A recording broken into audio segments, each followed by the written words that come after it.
Even when you feel low, you can still go. Even when you feel slow, you can still go. Even when there's no hope, you can still... It's Monday morning, and I'm just getting ready for work. I'm trying to braid my hair because I didn't have a chance to have a shower yesterday. I got distracted. So I figured that I would do that this afternoon. So it's just a Monday morning, and the forecast is for a bit of snow this afternoon, so it's a little bit cooler. Oh well, the joys of living up north. It takes longer for spring to arrive, which kind of sucks, but that's the one thing I loved about living down south was the early spring. A lot longer summers. That'll do for today. In about 2 weeks' time, I'm going back down south to Hamilton because my nephew is gifting me some wool insulation. And I'm going like, yeah, I'll take it for sure. I said, how much do you want for it? He goes, no, just take it. He says, I have no idea what Mom paid for it, and we just need to get rid of it because her house is up for sale now. And just a quick background, my sister had not a stroke, not a heart attack. She had like an aneurysm of some sort, and her and I were planning on traveling together. She had purchased a ProMaster and she was just waiting for it to be delivered. And we were planning to go east and west and just travel the country and then go into the States and travel together, kind of caravanning. And we were really looking forward to it. And we were sharing a lot of YouTube videos back and forth and that type of thing. And she was going to put her house up for sale this spring. And then in January, she had, I believe it was an aneurysm. And she ended up in the hospital. Because of complications, she's now permanently in a wheelchair. She had an infraction in her spine, which disabled her lower body. Unfortunately, our plans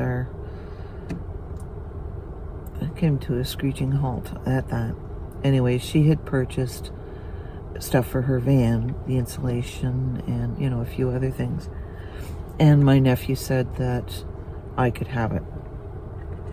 So I'm going to drive down to Hamilton to pick it up because they have no other way of getting it to me that wouldn't cost an arm and a leg for transport, so I have to pick it up. He also has some paneling and things like that I could probably use, and I'm happy to take it.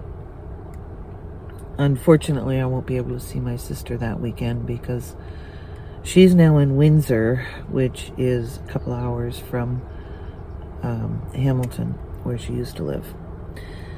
They've placed her in a home in Windsor so she could be closer to her eldest son. So sadly, her travels have come to an abrupt end, even before they began. So I'm still kind of processing what happened. It's really, really difficult because I was so looking forward to traveling with my sister and spending time with her. And she's 4 years older than me. Her and I have had a very rocky relationship over the years, but I've always loved her. Deep down, I've always loved her. As we aged, we found this common ground. I jumped on that because I thought, she's my sister. And she's something really special. I'm going to continue with my plans. As you may know, if you've watched some of my other videos, I will be getting my bus this summer. I am determined to get my bus because I want to travel and I need to be able to outfit it. So having this insulation, it's a godsend, and I am so very grateful, because that's a big expense. Living in Canada, the winters get very cold and the summers get very hot and muggy, and this insulation is going to help out tremendously. So I want to be able to utilize it in the best way possible. I haven't decided if I'm going to put it on the roof or use it in the walls, because it's a wool insulation. It's going to be hard to place on the ceiling. It's going to be fun. It's going to be interesting if I choose to do it that way. I probably will, because it's a good quality. I'll be using a foam insulation on the floor and probably the walls. So that's just going to be a couple of sheets. So I'm going to make a nice cozy little home. Anyway, so that's the plan. Drive back down south, because right now it's stored in the house. The house went up for sale last week, and it's likely to sell very, very quickly, because it's in a prime area. It's a very tiny house, but it's in a prime location up on the mount in Hamilton. They're anxious to sell because they need to offload it. I've got to go down there and pick it up. I'm not looking forward to the drive, but I am looking forward to seeing my nephew, because of course he has to be around. One of two nephews that belong to my sister. So yeah, he's gonna let me in, and I'm not gonna spend a lot of time in Hamilton. I'm not gonna stay overnight or anything. There is no place to really stay. There's nothing in the house, so to stay there would be kind of ridiculous. So I'm probably just going to head down there maybe on Thursday night and stop in maybe Orangeville or something like that. Sleep for a couple hours and then go and pick up the insulation the following day, and then head right back to North Bay, because it's going to be taking up a lot of room in the back. It's this great big huge roll of insulation, so I won't be able to sleep in the car with it there, because it's going to take up my whole bed. The minute I load it, I've got to head back to North Bay so that I can offload it into my storage unit. So I'm not going to be spending a whole lot of time down south. It's just basically a quick trip down there and back.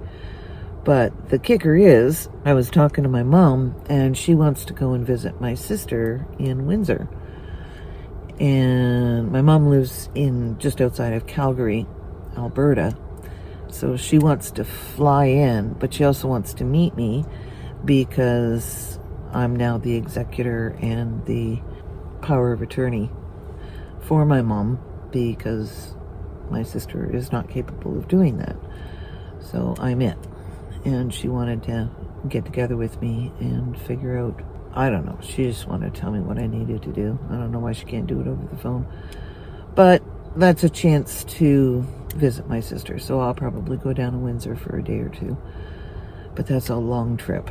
That's like a 9-hour drive, and I'm definitely not looking forward to that. I'm going to have my car up for sale in the meantime. So that creates a bit of an issue right there. Yay. But we'll see what happens. Anyway, that's just a quick update. I've got to go to work in about, half hour or so. And this job that I'm going to, this is the property management job. We had evicted somebody for non-payment of rent, and I was kind of loath to do it, but they're given, with our company, with the co-op that I work for, we give people tons and tons of opportunity to make a payment arrangement when they fall in arrears, and lots of chances to get caught up. This young girl, unfortunately, ended up getting involved with some of the wrong crowd and in the drug scene and whatnot, and she's currently in jail right now. So she was unable to meet her payments, even though her mom tried to help her out. It just snowballed, as it often does, and she lost her home, which is really kind of sad. We had to evict her, And it took months and months and months and months because the landlord and tenant board hearings are so far behind. They're, it's like a year or two before we even get in for a hearing. Then the whole process after that, after the hearing, once a decision has been made, takes 2 to 3 months. And then you have to give them 72 hours. And if they show up with the money before the sheriff does, you have to start the process all over again, because they'll, if they've paid up before the sheriff shows up to lock the door, then they have the opportunity of keeping their home. And even after the sheriff shows up, they have 72 hours to get their stuff out. So it's a long, drawn-out process. It was difficult mentally because I'm an empathetic person and I can put myself in the place of people and acknowledge their feelings and understand where they're coming from. Being on the management side of it, where I'm the one doing the evicting, was very difficult, knowing what this young girl was going through. But like I said, we gave her every chance to make up the arrears that she owed, and she chose drugs over a home life, and unfortunately there was a child involved. So that's the saddest part, is that there was a child involved. Anyway, I'm not at liberty to divulge much more than that. Sad story. Happy story is that somebody who really needs a place and will appreciate having their own place is going to be moving in within the next couple of weeks. Anyway, I got to go to work and figure all of that out and write letters and do what a property management does. It's kind of an overcast day today, and like I said earlier, the weatherman's calling for snow, and I don't want snow. It's not going to stay. It's April. It's the end of April, for crying out loud. We're the 24th of April, and they're still calling for snow. And it's like, okay, I need to find a new place to live. I definitely was born on the wrong continent. Should have been born, like, I don't know, southern states. I know it's the same continent, but being born in the warmer states would have been really nice. Like, maybe Hawaii. I would love to live in Hawaii. Wouldn't that be awesome? You all have a great day. Thumbs up. Thanks for subscribing, and we'll see you another time. Go slow, y'all still go, slow, still go. I never ran, so no.